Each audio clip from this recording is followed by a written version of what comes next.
बस।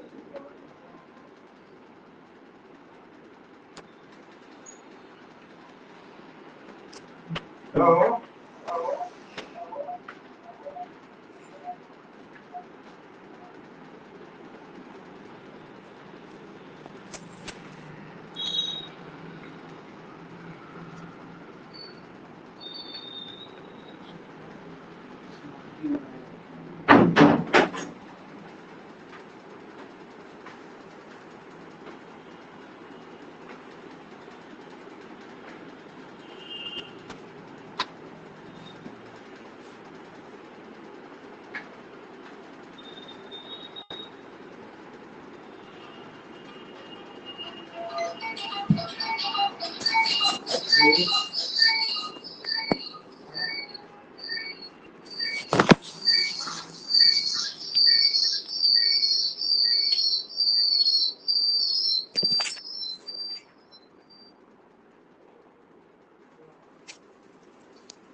सभी लोग वेट करिए, क्लास स्टार्ट होने वाली है। ठीक है।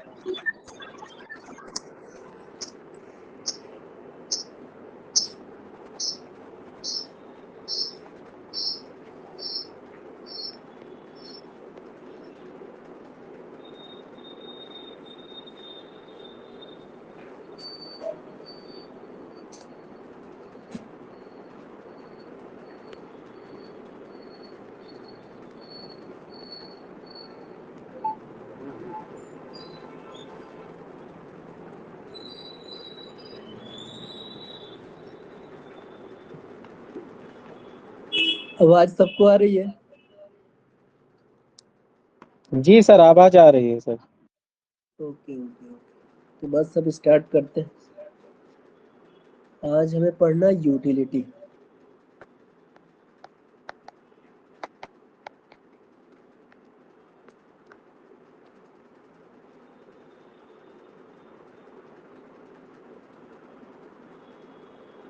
ठीक, तो हम इसको पढ़ेंगे कैसे, आपको मैं थोड़ा सा इसका एक प्रारूप बता दे रहा हूँ, रूपरेखा कि इसमें हम आगे कैसे बढ़ेंगे।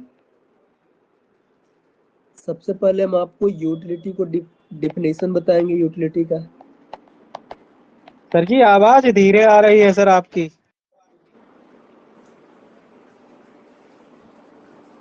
आगे जो क्लास होनी है आज की और इसके बाद जो भी क्लासेस होंगी उसका मैं आपको एक विवरण दे दे रहा हूँ, एक रूपरेखा बता दे रहा हूँ कि पूरे क्लास में आने वाले टाइम में क्या क्या होने वाला है। सर जी आपकी आवाज बहुत कम सुनाई दे रही है।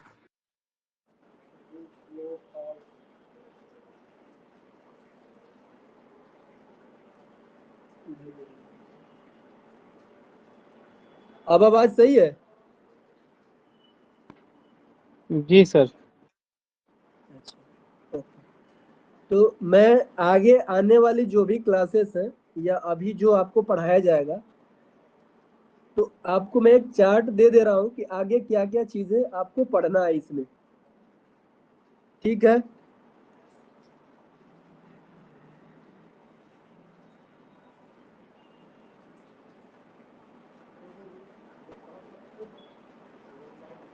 सबसे पहले हम डिफिनीशन पढ़ेंगे यूटिलिटी का, जो कि आप सबने पहले से भी पढ़ रखा है और इसमें कुछ है भी नहीं। फिर उसके बाद से हम इसके टाइप्स को पढ़ेंगे, टाइप्स, है ना।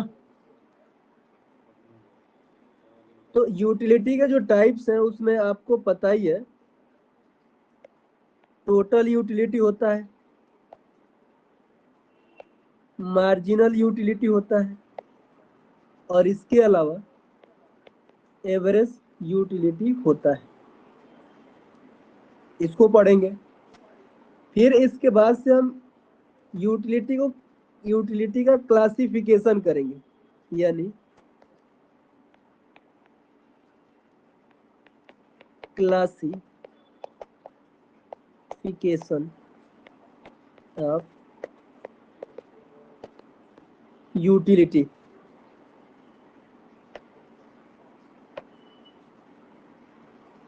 तो आप हालांकि आप जानते भी हैं कि जो यूटिलिटी है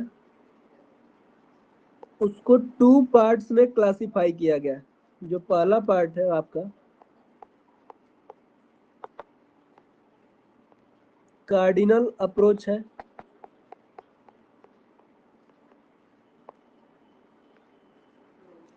और जो दूसरा अप्रोच है वो आपका ऑर्डिनल अप्रोच है।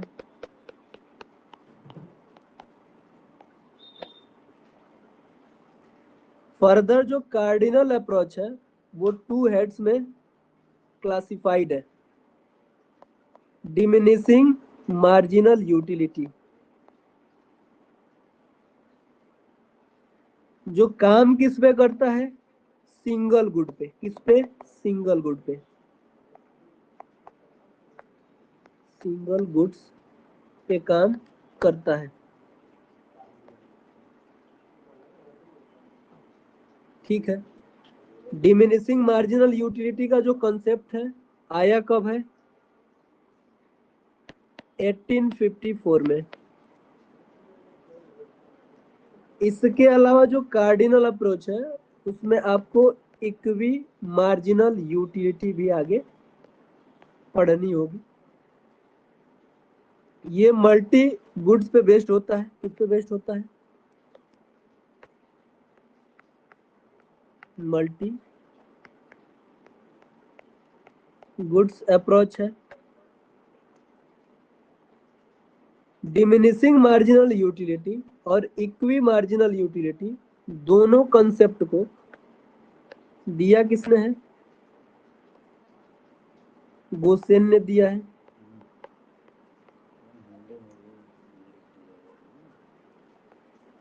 किसने दिया है? गोसेन ने। ठीक है।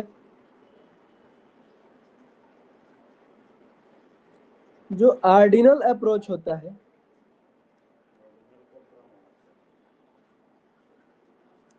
जो ऑर्डिनल अप्रोच है उसमें आपको पढ़ना होगा indifference curve. Indifference curve approach. आप में से कोई बताएगा कि इंडिफरेंस कर्व अप्रोच किसने दिया है?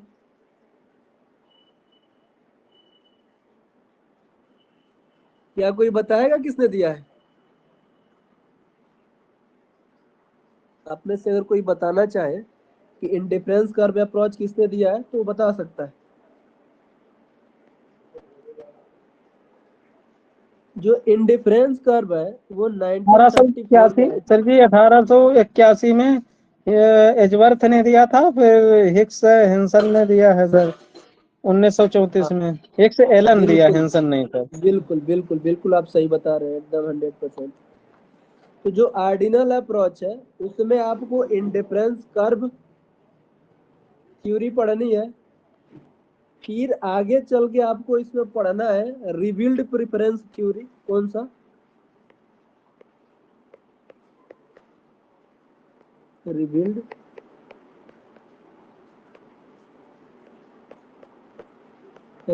प्रेफरेंस। रिवील्ड प्रेफरेंस जो थ्योरी है उसको दिया किसने है? सैमुएल्सन ने। सैमुअल्सन ने सर दिया है 1938 में, सैमुअल्सन ने। 1938 में। ठीक है। मैं एक बार यहाँ लिख दे रहा हूँ। जो ऑर्डिनल अप्रोच है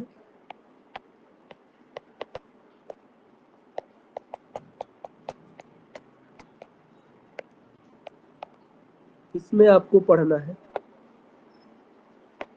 इंडिफरेंस कर्व, जिसको 1934 में हिक्स और एलन ने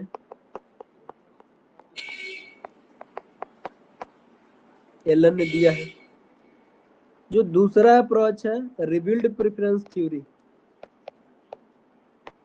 रिबिल्ड प्रेफरेंस थ्योरी, जिसको 1938 में 1938 में सैमुअल्सन ने दिया है। स्पेलिंग थोड़ा मिस्टेक हो सकता है, आप इसको ध्यान रखेंगे, कोई दिक्कत है नहीं वैसे। फिर उसके बाद से आपको आगे चल के पढ़ना होगा लेक्सोग्राफिक प्रेफरेंस। क्या पढ़ना होगा? लेक्सोग्राफिक प्रेफरेंस, लेक्सिकोग्राफिक प्रेफरेंस। ठीक। इंडिफरेंस कर्व जो आपका अप्रोच है वो बेस्ड होता है वीक ऑर्डरिंग। किस पे बेस्ड होता है? वीक ऑर्डरिंग, निर्बल क्रमबद्धता। वीक ऑर्डरिंग पे। बाकी जो रिबिल्ड प्रेफरेंस थ्योरी है और लेक्सिकोग्राफिक प्रेफरेंस है ये सबल क्रमबद्धता पर आधारित है सर, सैमुअल्सन का जो है प्रकट अधिमान तो सिद्धांत। केवल रिबिल्ड प्रेफरेंस थ्योरी ही नहीं बल्कि लेक्सिकोग्राफिक प्रेफरेंस दोनों ही स्ट्रॉन्ग ऑर्डरिंग पे बेस्ड है। किस पे? स्ट्रॉन्ग ऑर्डरिंग पे बेस्ड है। अब वीक ऑर्डरिंग क्या होता है? वीक ऑर्डरिंग का मतलब है कि आपको पता है कि हमारे पास एक एक्सिस है, एक्स एक्सिस वाई एक्सिस। हम यहाँ पे गुड वाई ले लेते हैं और यहाँ पे हम गुड एक्स ले लेते हैं। हमारे पास कुछ कंजम्पशन बंडल्स हैं, कंजम्पशन बंडल ए, कंजम्पशन बंडल बी और कंजम्पशन बंडल हमारा सी। ठीक। अगर मैं आपसे ये कहूं कि कंजम्पशन बंडल ए के ही तरह, यानी अगर कंजम्पशन बंडल ए रिप्रेजेंट कर रहा है y1 x1, consumption bundle B represent कर रहा है y2 x2, कंजम्पशन बंडल सी रिप्रेजेंट कर रहा है y3 x3। कंजम्पशन बंडल ए, बी और सी तीनों ही बंडल्स, इनके रेशियो में चेंजेस हो सकते हैं, यानी जो भी गुड कंज्यूम की जा रही है उनके रेशियो में बदलाव संभव है, लेकिन मिलने वाली जो भी यूटिलिटी है वो सिमिलर है। यानी तीनों बंडल ए इंडिफरेंट, बंडल सी इंडिफरेंट, बंडल सी। यानी जब कंज्यूमर जो भी उसके पास उपलब्ध कंजम्पशन बंडल है उन उपलब्ध कंजम्पशन बंडल्स में से अगर ए को चूज कर रहा है बी के ऊपर या बी को चूज कर रहा है सी के ऊपर और वो ए, बी और सी तीनों में इनडिफरेंट है, तो इसका मतलब है क्या कि जो कंज्यूमर है उसकी ऑर्डरिंग जो है वो वीक हुई। क्या हुई? वीक हुई। यानी वो ए, बी, सी किसी में से किसी को चूज कर सकता है। तो इस तरीके की जो व्यवस्था निकल के आएगी उसको बोलेंगे वीक ऑर्डरिंग। दूसरी तरफ स्ट्रांग ऑर्डरिंग का मतलब है कि जब विभिन्न स्थिति दी गई हो, प्राइस, इनकम, हर एक चीज देने के बावजूद अगर किसी परिस्थिति में जो कंज्यूमर है वो ए वाली बंडल को बी से ज्यादा प्रीफर दे रहा है, दूसरी वाली कंडीशन में ए को ज्यादा प्रीफर सी से दे रहा है, तो इसका मतलब ये है कि कंज्यूमर ने पहले से ही डिसाइड कर रखा है कि वो जो भी उसके पास बंडल अवेलेबल है उसमें से वो चूज क्या करेगा। यानी वो इनडिफरेंट नहीं है ए, बी, सी में से किसी में, उसने पहले से तय कर रखा है कि उसको चूज क्या करना है। तो अगर इस तरीके की स्थिति उत्पन्न होगी तो हम बताएंगे कि यह स्ट्रॉन्ग ऑर्डरिंग है। ठीक, तो जो रिवील्ड प्रेफरेंस थ्योरी है और लेक्सिकोग्राफिक प्रेफरेंस थ्योरी है वो स्ट्रॉन्ग ऑर्डरिंग पे चलता है या काम करता है, और जो इंडिफरेंस कर्व अप्रोच है वो वीक ऑर्डरिंग पे काम करता है। आगे हम लोग डिटेल्स में आपको बताएंगे कि लेक्सिकोग्राफिक प्रेफरेंस क्या है, रिवील्ड प्रेफरेंस थ्योरी क्या है, weak axiom of revealed preference क्या है, strong axiom of revealed preference क्या है, डिटेल्ड में मैथमेटिकली आपको सॉल्व करके हम लोग दिखाएंगे। अभी आज का जो हमें पढ़ना है वो यूटिलिटी, इसका टाइप और कार्डिनल अप्रोच में हमें सिंगल गुड यानी डिमिनिशिंग मार्जिनल यूटिलिटी के बारे में पढ़ना है। तो आप में से कोई बता सकता है कि यूटिलिटी होता क्या है? सर जी, यूटिलिटी वह होता है जो किसी वस्तु के अंदर निहित गुण है, जो उपयोगी, जो मतलब व्यक्ति की इच्छा आवश्यकता को संतुष्ट करता हो सर। बहुत अच्छा आपने प्रयास किया है, बहुत ही बढ़िया। कोई और भी बता सकता है? सर, जी सर, किसी वस्तु को उपभोग करने से हमें जो संतुष्टि प्राप्त होती है वही यूटिलिटी है सर। अरे वाह वाह वाह, क्या नाम है आपका? बहुत अच्छा, आपने सही बताया। शालिनी सर। अरे यार बहुत अच्छा, बहुत अच्छा। तो यूटिलिटी सर का जी, आपकी मतलब क्या थोड़ी है? आवाज आवाज थोड़ी कम सुनाई दे रही सर। हो सकता है हमारे मोबाइल में कम सुनाई दे रही है या सबको ऐसे ही है? मुझे लगता सबको है ऐसे आवाज। ही है भैया। अच्छा, अभी थोड़ी सी दिक्कत हो रही है क्या? जब आप लोग क्लास के सभी लोग बोलते हैं उनकी आवाज सही सुनाई दे रही जोर। अच्छा अच्छा अच्छा अच्छा अच्छा, परेशान नहीं होना है, वो सही हो जाएगा।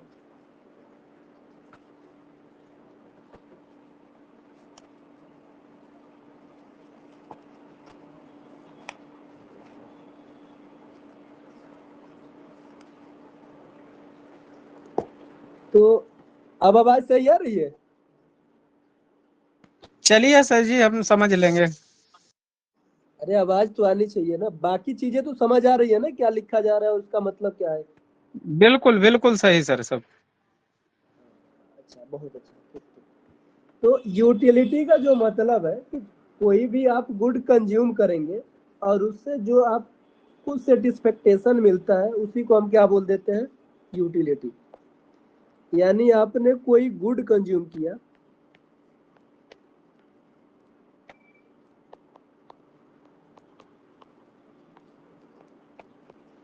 और उससे जो सेटिस्फेक्टेशन मिला आपको,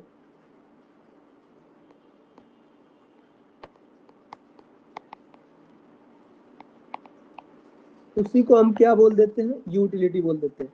तो आपसे अगर कोई पूछे कि यूटिलिटी सब्जेक्टिव है कि ऑब्जेक्टिव है तो आप क्या बताएंगे?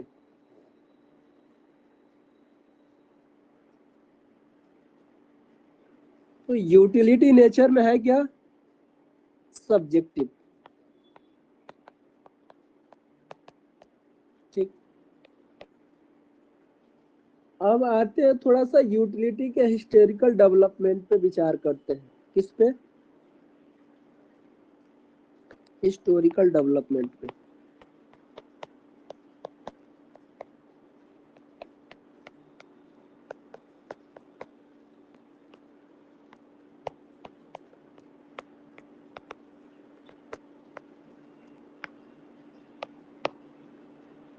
देखिए हुआ क्या कि 1738 ईस्वी में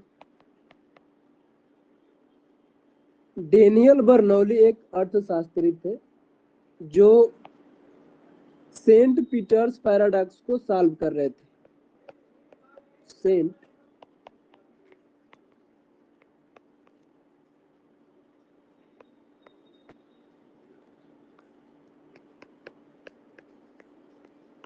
सेंट पीटर्स पैराडॉक्स को सॉल्व कर रहे थे। यह एक तरीके का बेटिंग गेम था जिसमें दो प्लेयर खेलते थे। समस्या इस बात की थी कि गेम में भाग लेने के लिए जो प्लेयर्स इन्वॉल्व हो रहे हैं, जो प्लेयर्स गेम में भाग ले रहे हैं, उनको बेटिंग गेम में शुरू करने के लिए या खेलने के लिए मिनिमम अमाउंट क्या रखी जाए।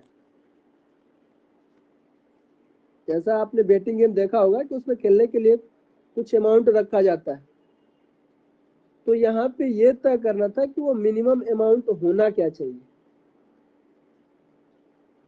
तो बर्नौली ने ये तय किया, ये चीज सॉल्व करने में पाया कि जो भी आप मिनिमम अमाउंट रखेंगे वो गुड्स के वर्थनेस के समान होनी चाहिए। अगर मान के चलिए कि अगर किसी गुड्स की वर्थनेस ज्यादा है तो इसका मतलब क्या है कि उस गुड से मिलने वाली यूटिलिटी ज्यादा है। और इसी सोच के आधार पे यूटिलिटी का कंसेप्ट इकोनॉमिक्स में प्रवेश किया। बाद में इसमें बहुत सारे अर्थशास्त्रियों ने अपना योगदान दिया, जिसमें से हिक्स, एलन है, हेंसन है, मार्शल है, बेंथम है, बहुत सारे लोगों ने अपना योगदान दिया।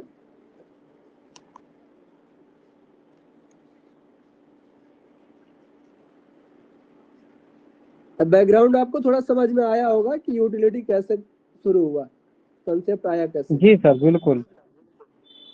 ठीक, अब हम आगे इसमें आगे बढ़ते हुए इसी क्रम में हम आते हैं कार्डिनल यूटिलिटी अप्रोच में, क्योंकि हमने यहाँ पे आपको पहले ही बता रखा है कि हम कैसे कैसे पढ़ेंगे। तो इसको शुरू करने से पहले हम आपको टोटल यूटिलिटी, मार्जिनल यूटिलिटी और एवरेज यूटिलिटी में थोड़ा सा अंतर बता देते हैं। हालांकि ये चीज आपको पता भी होगी, फिर भी हम आपको बता दे रहे हैं। आपको पता है कि जैसे जैसे आप कोई गुड कंज्यूम करते हैं तो उससे मिलने वाली जो संतुष्टि है वो धीरे धीरे शुरू में बढ़ती है, और बाद में जैसे जैसे आप तृप्ति की तरह बढ़ते हैं तो उस प्रोडक्ट से या उस अमुक वस्तु से मिलने वाली जो उपयोगिता है वो घटने लगती है। जैसे मान के चलिए कि आपको बहुत तेज भूख लगी है, तो आप 1 यूनिट अगर ब्रेड खाएंगे और मान के चलिए तो उससे आपको जो यूटिलिटी मिलती है वो 20 का मिलता है। ठीक,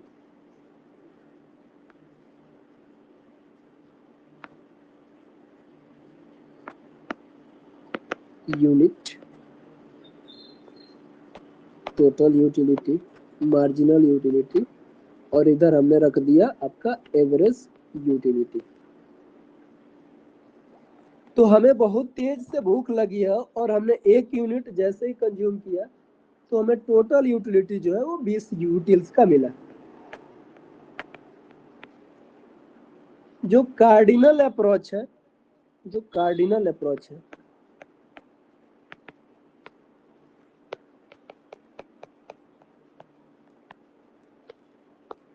वो यूटिलिटी को नंबर में मेजर करता है। किसमें?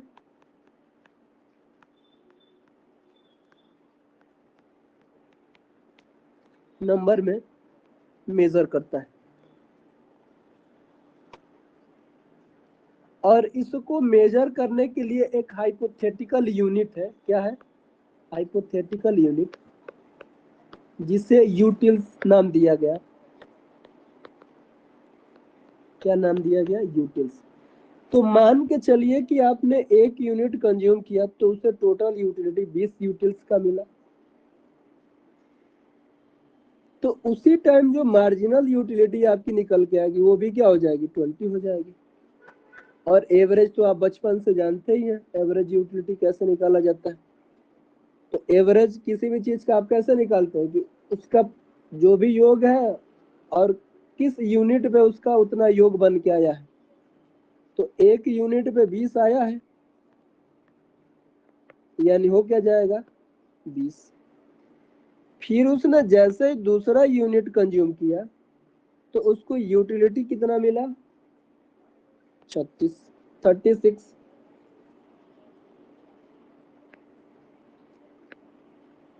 फिर तीसरा यूनिट उसने कंज्यूम किया तो उसको टोटल यूटिलिटी 48 मिला। फिर उसने फोर्थ यूनिट कंज्यूम किया तो उससे उसको टोटल यूटिलिटी 56 यूटिल्स मिला। और जैसे उसने पांचवा यूनिट कंज्यूम किया तो उससे उसको टोटल यूटिलिटी 60 की मिली। तो आप देख क्या रहे हैं कि पहले यूनिट पे 20 का टोटल यूटिलिटी हुआ, लेकिन पहले से दूसरे यूनिट उसने कंज्यूम किया तो जो यूटिलिटी है वो 20 में बढ़ी कितनी, 16, 16, तभी तो 36 हुआ, है ना। आवाज आ रही है सबको? आवाज सबको आ रही है? जी सर। जी सर, चलिए सर। तो अब एवरेज यूटिलिटी क्या हो जाएगा, 36/2। तो क्या निकल के आ जाएगा, 18। 18 सर जी। हाँ। फिर उसने दूसरा यूनिट के बाद तीसरा यूनिट कंज्यूम किया तो जो यूटिलिटी में इजाफा हुआ, जो इंक्रीमेंट हुआ, वो 36 के बाद से 12 यूटिल्स का और अतिरिक्त उसको इजाफा हुआ, यानी उसकी यूटिलिटी बढ़ी।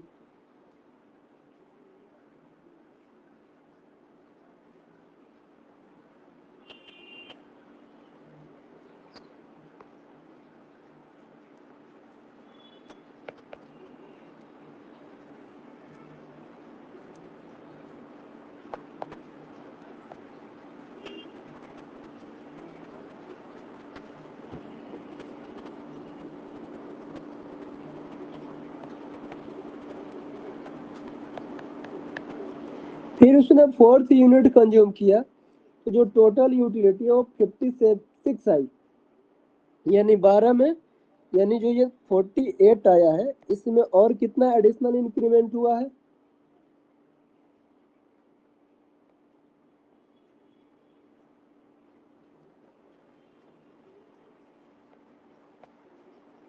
48 में सर बार 8 आएगा।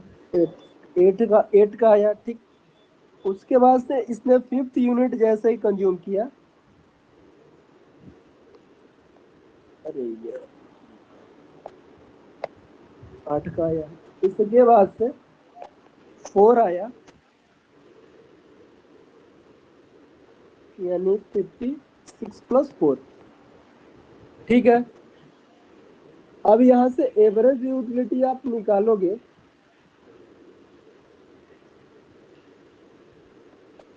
सिक्सटीन आ जाएगा, 14 आ जाएगा और 12 आ जाएगा। तो आप देख क्या रहे हो कि जैसे जैसे हम यूनिट्स बढ़ा रहे हैं वैसे वैसे हमारी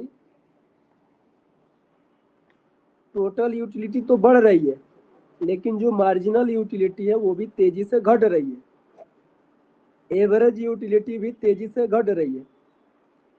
तो जो चीज तेजी से घटती है उसका स्लोप उतना ही ज्यादा होता है। तो अगर आप इसको ग्राफ पे दिखाना चाहें, अगर आप इस चीज को ग्राफ पे दिखाना चाहें,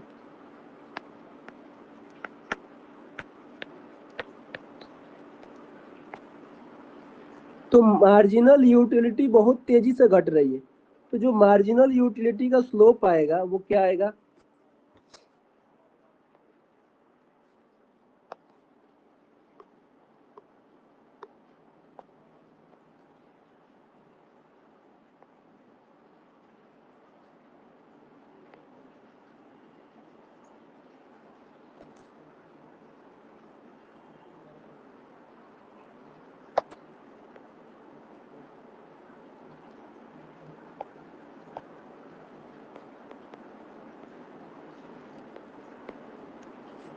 ठीक।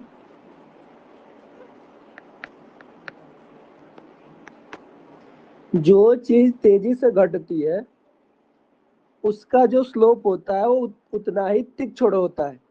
तो यहाँ पे जो मार्जिनल यूटिलिटी है वो बहुत तेजी से घट रही है, इसलिए इसका स्लोप भी बहुत तीक्ष्ण है, ठीक है।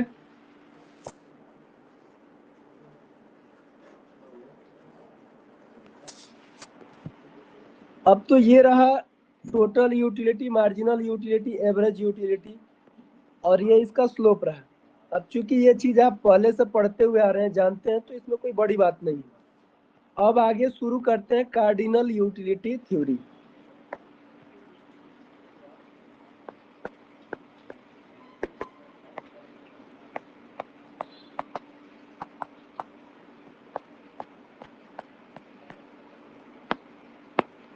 तो जो कार्डिनल यूटिलिटी थ्योरी है, ये सबसे पहले 1890 में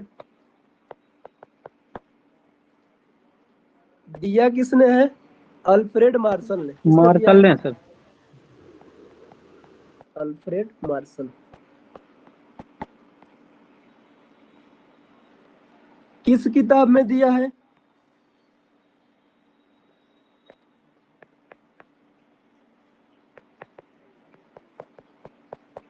प्रिंसिपल ऑफ इकोनॉमिक्स।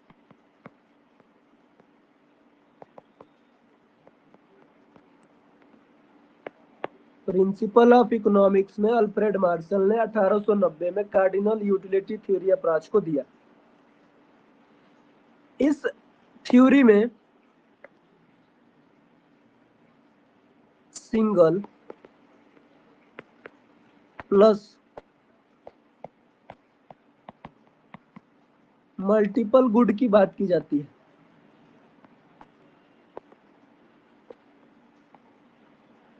गुड्स की बात की जाती है। कार्डिनल यूटिलिटी थ्योरी का जो अजम्पशन है,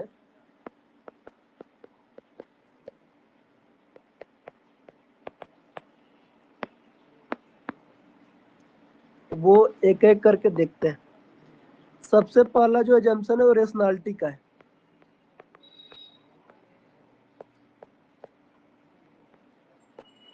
अच्छा, कितने लोगों को रेशनैलिटी का मतलब पता है? सर बुद्धिमान। जी, उपभोक्ता जो होता है वो न्यूनतम पे करके अधिकतम संतुष्टि प्राप्त करना चाहता है सर। जो उसकी तो बजट लाइन है उसी पर निर्भर करता है सर। कंज्यूमर एग्जैक्टली मार्केट को जानता है। एग्जैक्टली। तो जो कार्डिनल यूटिलिटी थ्योरी है, उसके पर्सपेक्टिव से, उसको ध्यान में रखते हुए जो रेशनैलिटी का मतलब आएगा वो निकल के आएगा यूटिलिटी को मैक्सिमाइज करना। यूटिलिटी को मैक्स करना है ना। और जब यूटिलिटी को मैक्सिमाइज किया जाएगा तो इसी व्यवस्था को एक्जिम्स ऑफ यूटिलिटी मैक्सिमाइजेशन कहते हैं। क्या कहते हैं?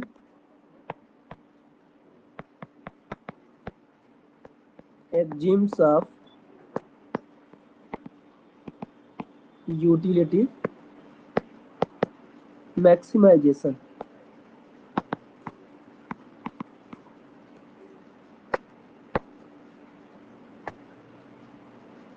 ठीक है।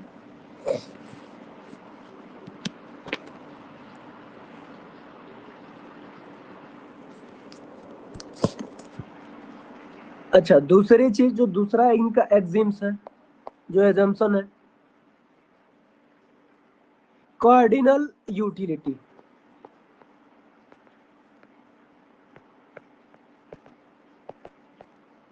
कार्डिनल यूटिलिटी का मतलब है कि जो यूटिलिटी है वो एक नंबर में मेजर होगी, जैसे कि हमने आपको ऊपर बताया था।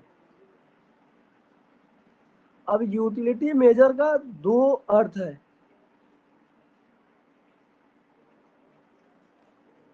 अल्फ्रेड मार्शल ने यूटिलिटी को मेजर करने के लिए मनी को ध्यान में रखा। किसको? मनी को ध्यान में रखा। और उन्होंने बताया कि जो मनी है उसकी मार्जिनल यूटिलिटी क्या है? कांस्टेंट। अच्छा, कोई ये बता सकता है कि मार्शल ने जो मार्जिनल यूटिलिटी ऑफ मनी है उसको कांस्टेंट क्यों रखा है?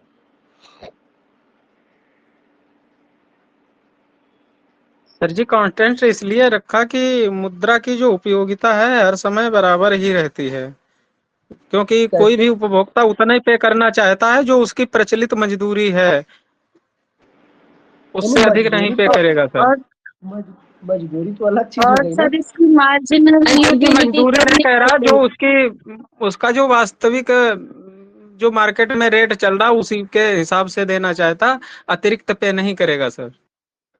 यानी हम आपसे मार्जिनल यूटिलिटी ऑफ मनी पूछा है, जो मार्जिनल यूटिलिटी ऑफ मनी है वो मार्शल ने उसको कांस्टेंट क्यों रखा?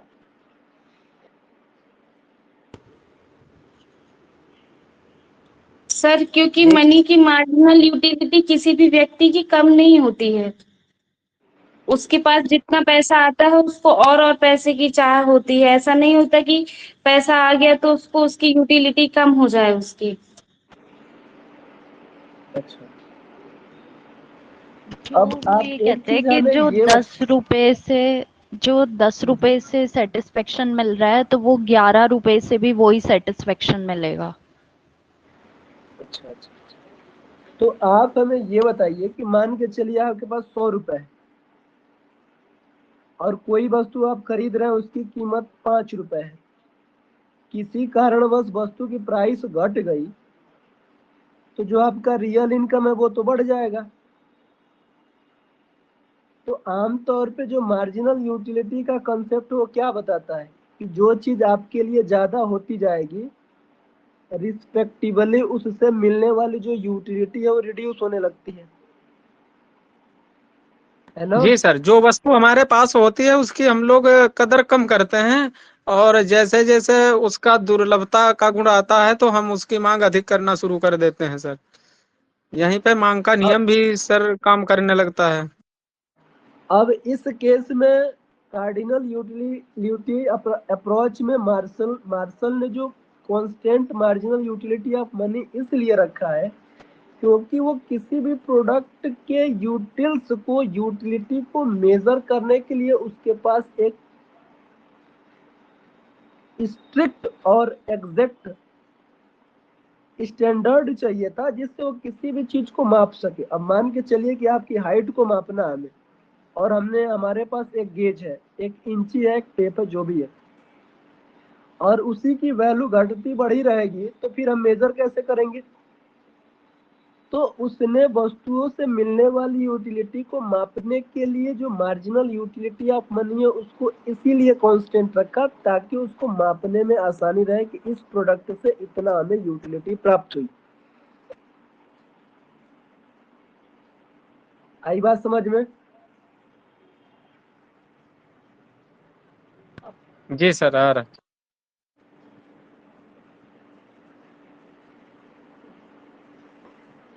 जो तीसरा सर एक इसमें बार इसे एजम्पशन, दोबारा बताइएगा सर। जैसे सपोज करिए कि मुकेश अंबानी है, ठीक, और उनको हम 100 रुपया आज दिए, तो मनी से मिलने वाली मार्जिनल यूटिलिटी उनके लिए क्या होगी?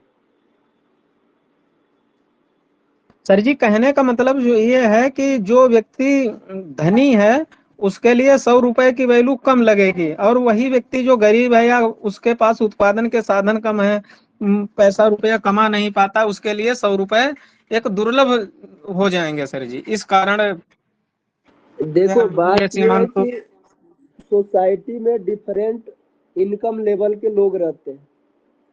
यूटिलिटी जो है वो यूनिवर्सल लेवल कंसेप्ट है। हमें पता है कि गरीब भी लोग रहते हैं, अमीर भी लोग रहते हैं। तो अगर आप मनी के मार्जिनल यूटिलिटी को कांस्टेंट नहीं रखेंगे तो इसका मतलब ये है कि किसी व्यक्ति के लिए वही 100 रुपया बहुत ज्यादा मार्जिनल यूटिलिटी लेके रखा हुआ है, किसी बहुत अमीर व्यक्ति के लिए वही 100 रुपया जीरो मार्जिनल यूटिलिटी लेके रखा हुआ है। करेंसी 100 की दोनों लोगों के लिए है। तो भाई आप यूटिलिटी मापोगे कैसे जब मार्जिनल यूटिलिटी मनी की डिविएट करेगी अमीर और गरीब के बीच में? तो आप माप तो पाओगे नहीं। तो मार्शल ने इस समस्या से निजात पाने के लिए जो मार्जिनल यूटिलिटी ऑफ मनी है उसको कांस्टेंट कर दिया, ताकि ये समस्या ही न आए कि अमीर के लिए मार्जिनल यूटिलिटी मनी की कम हो और गरीब के लिए मार्जिनल यूटिलिटी ऑफ मनी ज्यादा होने लगे, करेंसी वही रहे। तो इस चीज से बचने के लिए उसने मार्जिनल यूटिलिटी ऑफ मनी को कांस्टेंट ही कर दिया। अब आई बात समझ में?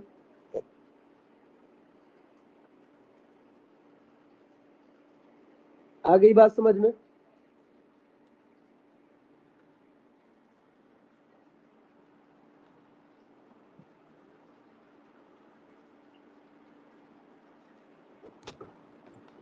अभी भी कोई ऐसा है जिसको ये बात समझ में ना आई हो?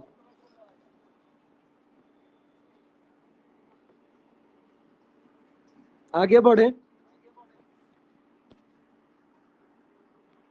तो कोई बोल ही नहीं रहा है।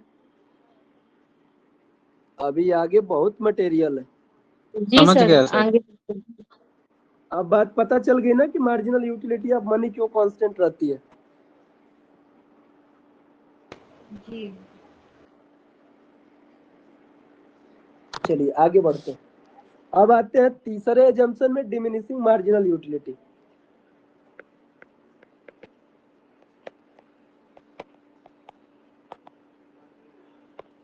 मार्जिनल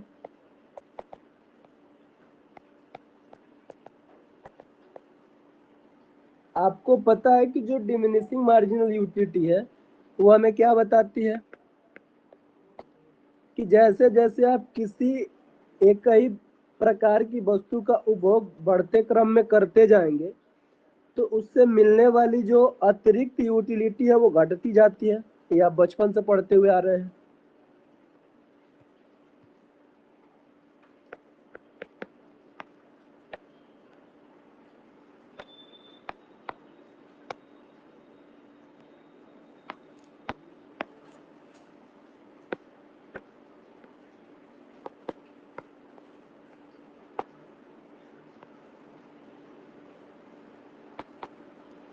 पहला यूनिट आपने कंज्यूम किया तो 10 यूटिल्स का मार्जिनल यूटिलिटी मिला। दूसरा कंज्यूम किया तो उससे कम का हुआ, फिर 2 मिला, फिर 0 मिला, फिर -2 मिला। अच्छा, -2 यूटिलिटी का मतलब है कि आपको डिस यूटिलिटी मिल रही है।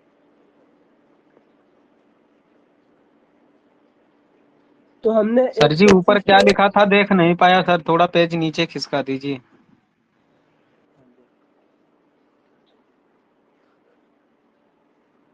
दिख गया? जी सर लिख लिया। ठीक। अब यहाँ पे हम थोड़ा इसको ग्राफ पे आते हैं। आपको एक बहुत शानदार चीज मैं बताने वाला हूँ।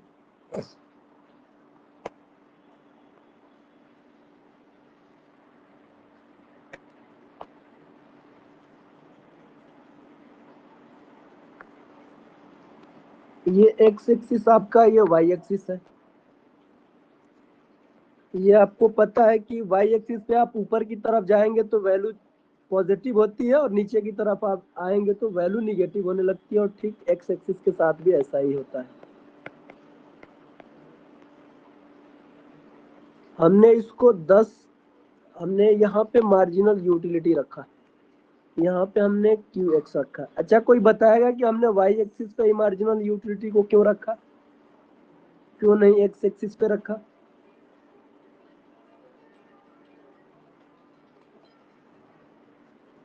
कोई बताएगा? सर जी इसमें धनात्मक और ऋणात्मक दोनों एक साथ ही मिल जा रहे हैं। एग्जैक्टली। तो एक्स एक्सिस पे भी तो वैल्यू धनात्मक और ऋणात्मक दोनों होती है।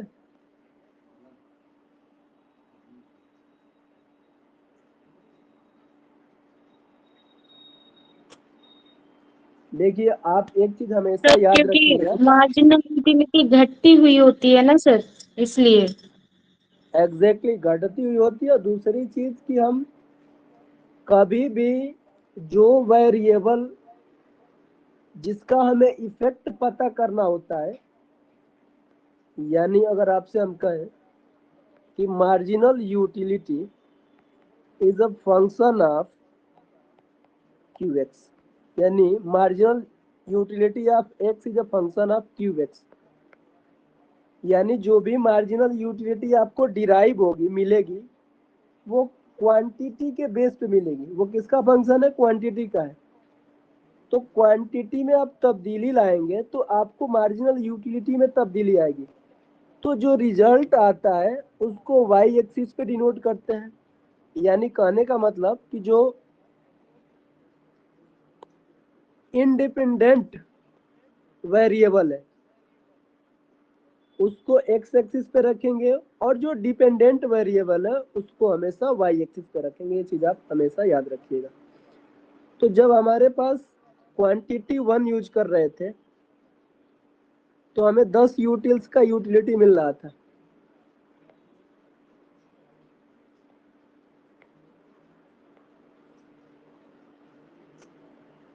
दूसरी क्वांटिटी हमने यूज करा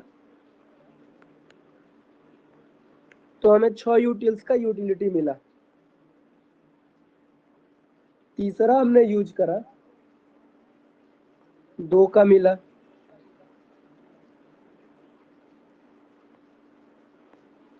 चौथा हमने यूज करा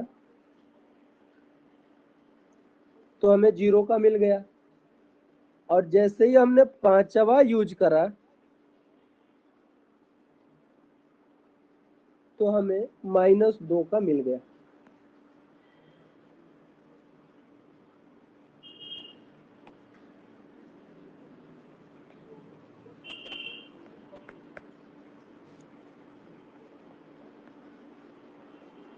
कुछ इस तरीके से, है ना।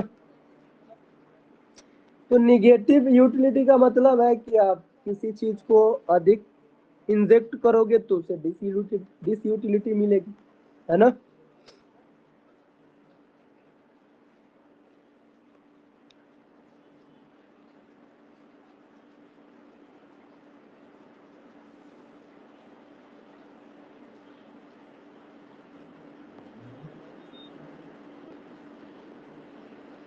सर डायग्राम एक बार फिर से दिखा दीजिए। हाँ बिल्कुल देखा।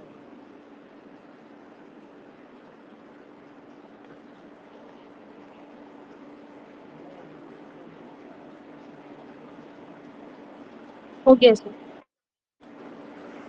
अच्छा, अब आगे बढ़ते हैं। जो यूटिलिटी है वो नेचर में एडेटिव होती है। क्या होती है? कहाँ तक पहुंचे हम? यूटिलिटी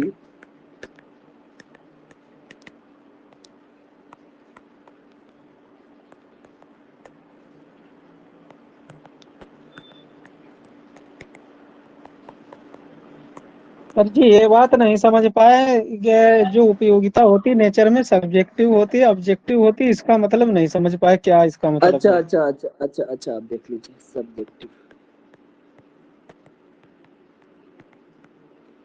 सब्जेक्टिव का मतलब है कि अगर आप कोई वस्तु यूज करते हैं तो उससे जो यूटिलिटी मिल रही है, अगर मान के चलिए कि आपने एक एप्पल खाया, एक सेब खाया, तो उससे 10 यूटिल्स की यूटिलिटी मिलती है। वही कोई दूसरा व्यक्ति जो रोज सेब खाता है वही एक सेब खाएगा तो उसको मिलने वाली जो यूटिलिटी है वो जरूरी नहीं है कि 10 ही यूटिल्स का मिलेगा। यानी सेम प्रोडक्ट पे अलग अलग यूटिल्स जब लोगों को प्राप्त होगी तो इसका मतलब ये है कि यूटिलिटी नेचर में सब्जेक्टिव है, क्योंकि वो इंडिविजुअल के यूटिलिटी पे डिपेंड करती है कि उसको उस पर्टिकुलर गुड से कितना यूटिलिटी मिला। ऑब्जेक्टिव का मतलब ये होगा कि मान के चलिए कि आपको भी एक सेब से 10 यूटिल्स का यूटिलिटी मिला, मुझे भी 10 यूटिल्स का यूटिलिटी मिला, बाकी जो क्लास में लोग पढ़ रहे हैं उनको भी 10 ही यूटिल्स का यूटिलिटी मिला। तो अगर ये चीज काम करती है, ये अवधारणा काम करती है, तो हम कहेंगे कि ये सब ऑब्जेक्टिव है। लेकिन वहीं पे एक ही सेब से अलग अलग लोगों को अलग अलग यूटिलिटी मिलती है तो उसको कहेंगे कि वो सब्जेक्टिव है ना। और जी निश्चित सर, तौर पे टोटल मैंने यह समझ पाया है कि जो अलग अलग उपयोगिता का स्तर रहता है वो सब्जेक्टिव माना जाएगा, और जो समान उपयोगिता का स्तर रहे वो ऑब्जेक्टिव। ऑब्जेक्टिव ऑब्जेक्टिव माना जाएगा। तो यूटिलिटी नेचर में होता क्या है, ऑब्जेक्टिव तो होगा नहीं, सब्जेक्टिव ही होगा। क्योंकि किसी भी गुड से जो आपको यूटिलिटी मिलेगी वो जरूरी नहीं है कि उतना ही दूसरे को भी मिले। अगर आप बहुत भूखे हैं और आपको एक ब्रेड दिया जाए तो जो मार्जिनल यूटिलिटी जो निकल के आएगी वो बहुत ज्यादा आएगी उस व्यक्ति से जो भूखा ही नहीं है ना। जी सर, समझ गया सर। हाँ, तो जो यूटिलिटी होता है नेचर में सब्जेक्टिव होता है। अब यूटिलिटी एडेटिव भी होता है नेचर में। इसका मतलब क्या है कि u equal ux1 plus ux2 plus ux3 plus dot dot dot plus uxn। इसका मतलब है कि जो टोटल यूटिलिटी आएगी किसी भी प्रोडक्ट से वो आप एक यूनिट कंज्यूम कर रहे हैं प्लस दूसरी यूनिट कंज्यूम कर रहे हैं प्लस तीसरी यूनिट कंज्यूम कर रहे हैं, यानी सभी जो मार्जिनल यूटिलिटीज है या एवरेज यूटिलिटी है उसको जोड़ने पर आप यूटिलिटी को मेजर आसानी से कर पाएंगे। तो नेचर में क्या हुआ, एडिटिव हुआ। यानी दूसरे शब्दों में जो टोटल यूटिलिटी होती है वो समेशन होती है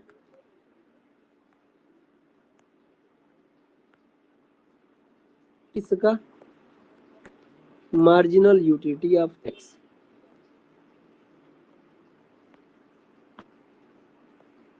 आई बात समझ में। यानी आई का मतलब है इनिशियल पॉइंट और ये कहां तक जाएगा, एन तक जाएगा, एमयू एक्स। यानी आप एमयू एक्स 1 यूनिट का, एमयू एक्स दूसरी यूनिट का, एमयू एक्स तीसरी यूनिट का, इन सभी को जब आप जोड़ोगे तो आपको क्या मिल जाएगा, टोटल यूटिलिटी। और समेशन क्या बताता है, एड बताता है, जोड़ बताता है।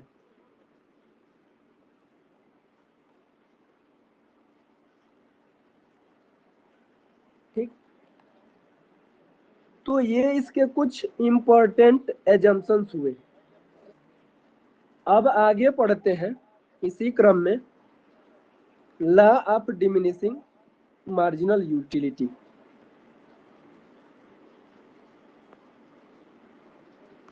बातें समझ में आ रही है ना सबको? जी सर, बिल्कुल परफेक्ट है ना? सब समझ में आ रहा सर। आसानी से समझ में आना चाहिए।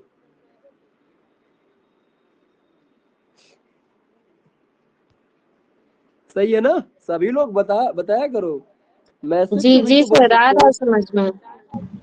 जी। ओके, अब आगे बढ़ते हैं law of diminishing marginal utility.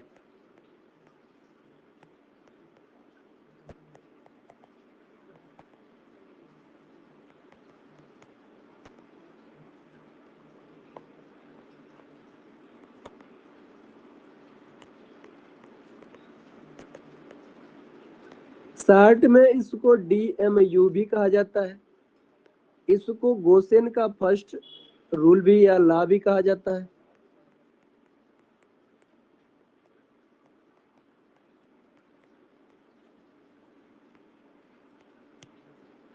अच्छा, कोई बताएगा कि ये सबसे पहले कब आया था?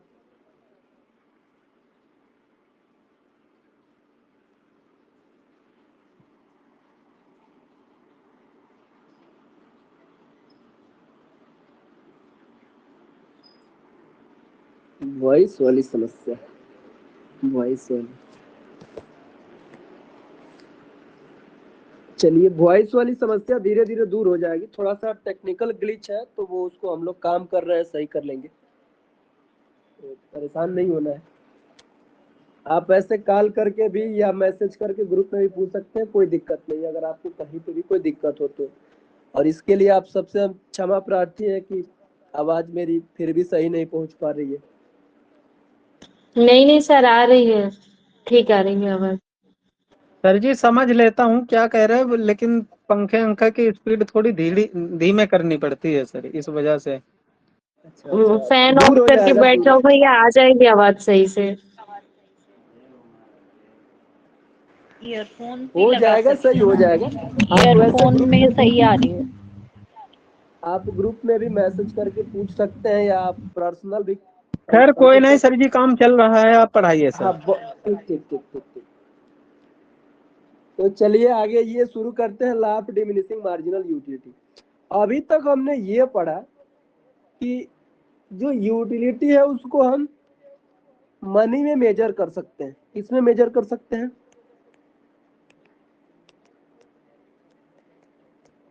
Can be measured in money, है ना?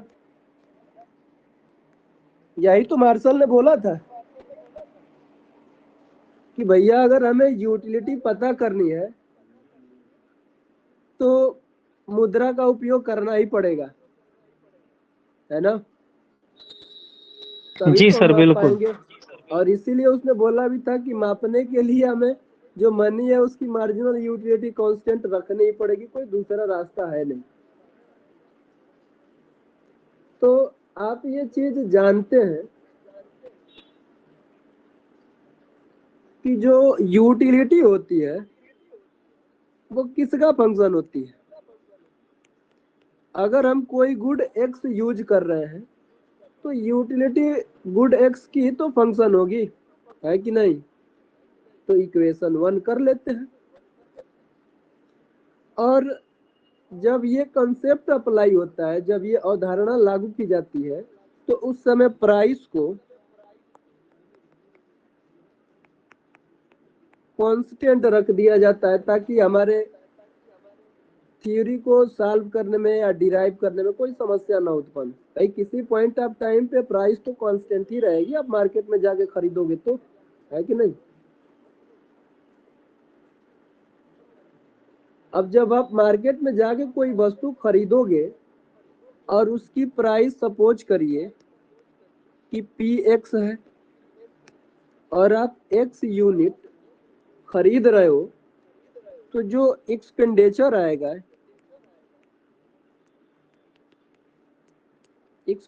आएगा, वो क्या आएगा भाई? Px ही तो आएगा, Px इंटू एक्स, है कि नहीं? अरे बोलो, है कि नहीं? ऐसे बिल्कुल सही सर। सर ये हमारा इक्वेशन 2 हो गया।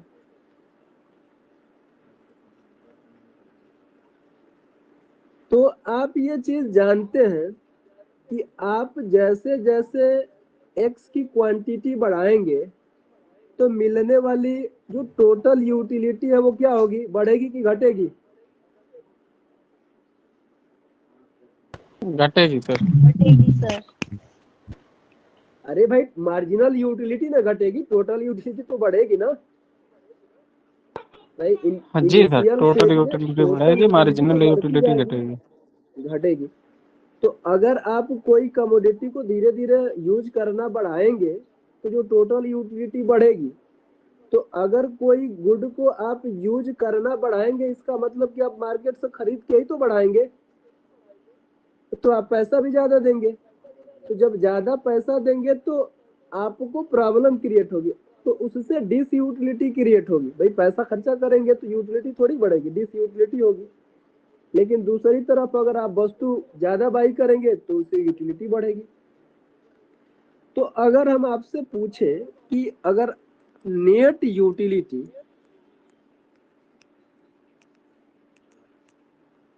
आपको पता लगानी हो तो आप कैसे पता लगाओगे? भाई टोटल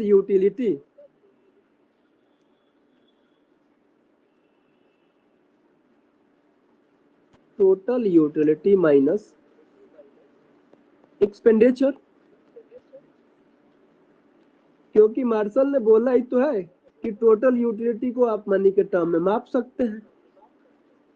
मार्शल ने तो बोल भी रखा है ना कि जो आप यूटिलिटी है उसको मनी के टर्म में माप सकते हैं। तो अगर हम आपसे नेट यूटिलिटी पूछें तो उसको टोटल यूटिलिटी में से एक्सपेंडिचर को आप घटा देंगे तो आपको नेट यूटिलिटी मिल जाएगी। अरे नहीं मिल जाएगी? मिल जाएगी ना? जी सर। सर इसलिए मिल जाएगी क्योंकि उसने बोल रखा है कि आप यूटिलिटी को मनी में माप सकते हैं। ठीक, तो कंज्यूमर का जो चॉइस होता है, जो कंज्यूमर है वो क्या चाहता है? अपनी यूटिलिटी को मैक्सिमाइज करना। तो आपको पता है कि किसी भी फंक्शन को मैक्सिमाइज करने के लिए करना क्या पड़ता है? फर्स्ट ऑर्डर पार्शियल डेरिवेशन करना पड़ता है। तो जो नेट यूटिलिटी है उसका आप फर्स्ट ऑर्डर डेरिवेशन कर देंगे। तो इससे जो यूटिलिटी है वो हमें मैक्सिमम पता चल जाएगी। तो जो नेट यूटिलिटी है वो टोटल यूटिलिटी माइनस EX है। और TU का वैल्यू क्या है हमारे लिए? FX माइनस PX की वैल्यू क्या है इक्वेशन 2 से? PX into x equal 0। भाई फर्स्ट ऑर्डर डेरिवेट करने के लिए क्या होगा? नेट यूटिलिटी को फर्स्ट ऑर्डर डेरिवेट करके 0 के इक्वल रखना होता है। तो हम फर्स्ट ऑर्डर डेरिवेशन करेंगे x के रिस्पेक्ट में, क्योंकि x ही वस्तु यूज की जा रही है। तो d n u x अपान में dx इक्वल 0। और ये जो वैल्यू है वो नेट यूटिलिटी की वैल्यू है। तो जब आप इसका डेरिवेशन करेंगे x के रिस्पेक्ट में तो f dash x minus px equal 0 हो जाएगा। अब ये जो आपका f डैश x है क्या? यही तो टोटल यूटिलिटी है। ये क्या है?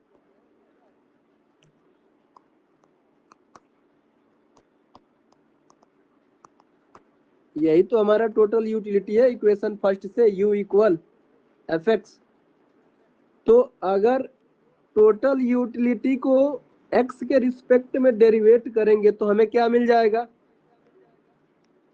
मार्जिनल यूटिलिटी मिल जाएगा minus px equal 0।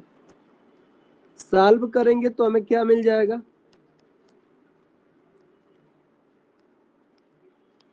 MUX equal p। यही होता क्या है?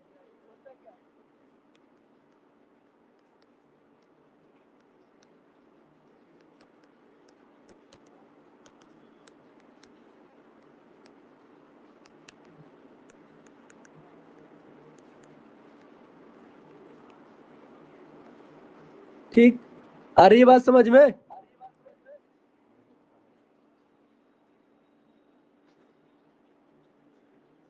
ठीक है ना? जी सर बिल्कुल। मामला समझ में आ रहा है ना कैसे हो रहा है? क्लास के बाद भी अगर आपको डाउट बना रहेगा तो आप बिल्कुल, आप अपने ही लोग हो, आप कॉल करके पूछ लो, आप मैसेज करके पूछ लो, आप ग्रुप में पूछ लो, जैसे आप चाहो वैसे पूछ लो। बाकी आगे हम आपको दिखाएंगे कि कैसे मार्जिनल यूटिलिटी से ही आप डिमांड कर्व डेरिवेशन कर लेंगे। वो बहुत आप आसानी से कर लेंगे, कोई दिक्कत नहीं है। तो आज क्लास को खत्म करते हैं। बाकी आगे धीरे धीरे हम इस पे क्वेश्चन भी करेंगे। और जो पढ़ने का प्रारूप है वो आपका ऐसे ही चलेगा। आज आपने डीएमयू के बारे में थोड़ा सा पढ़ा, आगे आपको और पढ़ना है। और कार्डिनल अप्रोच में आपको ऐसे चलना है। आईसी रिबिल्ड प्रेफरेंस थ्योरी, इसमें आपको वीक एक्सिम पढ़ना है, वार्प। फिर इसमें आगे आपको शार्प पढ़ना है। लेक्सिकोग्राफिक प्रेफरेंस पढ़नी है।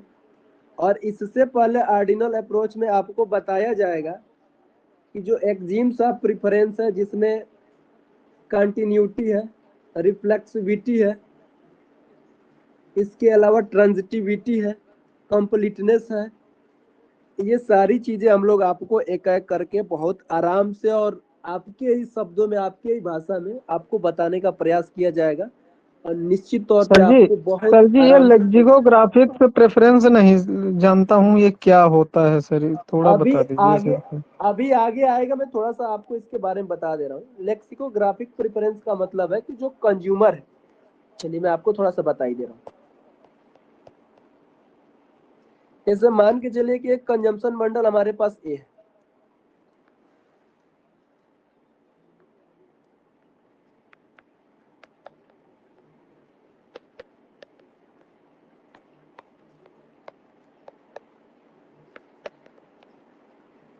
अब इसमें थोड़ा सा सेट्स का यूज हुआ है तो आप इससे घबराएंगे नहीं।